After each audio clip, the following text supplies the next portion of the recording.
Sa iba pang balita, isang pampasaherong jeep ang sinalpok ng truck sa Quezon City. Ang misis ng lalaking napuruan sa aksidente nagpupuyos ang galit sa nakabanggang truck driver. Balita hatid ni Jay Sabale, exclusive.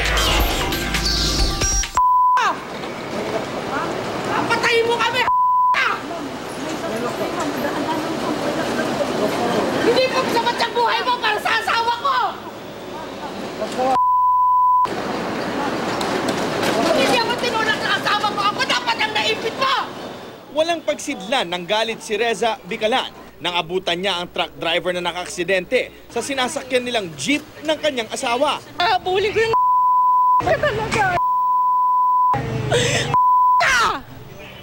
Sakay ng pampaserong jeep, papasok na raw ng trabaho si Reza. Mag-alauna na madaling araw.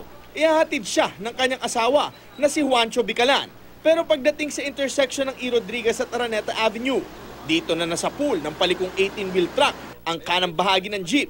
Kapakaanan po ako. Nasa second lane na nga po ako. Dapat po sa, di ba, sa pinakang-gilid ako. Kumain na nga po ako second lane. 3 lane po yun. Pagligo ko po ang kanan, siyempre mga trailer po, di na makikita yung pinakang dulo niyan. Pagligo na po.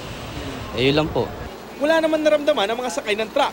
Bakas ang gasgas at dugo sa kaliwang bahagi ng likuran ng trailer. Ang jeep naman, may bakas din ng dugo. Basag ang bintana at gasgas ang kanang bahagi. Medyo umangat po yung gulong. Oo, tumigil ka. Opo. O, tapos?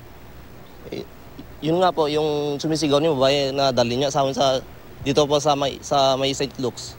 Kaya tinakbo ko po. Pakasakay kami ng jeep. Yan lumiko na walang pakialam. Oo, tapos po?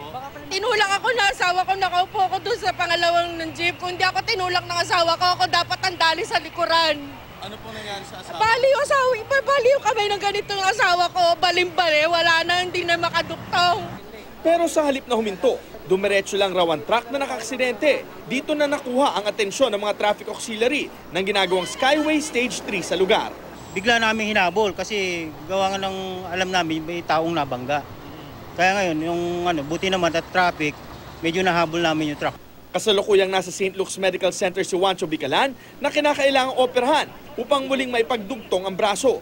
Naharap ngayon sa kasong reckless imprudence resulting in damage to property at physical injury ang truck driver. Nangako naman ang may-ari ng truck na sasagutin ang pagpapa-ospital at pagpapagawa ng jeep. Jay Sabale, GMA News.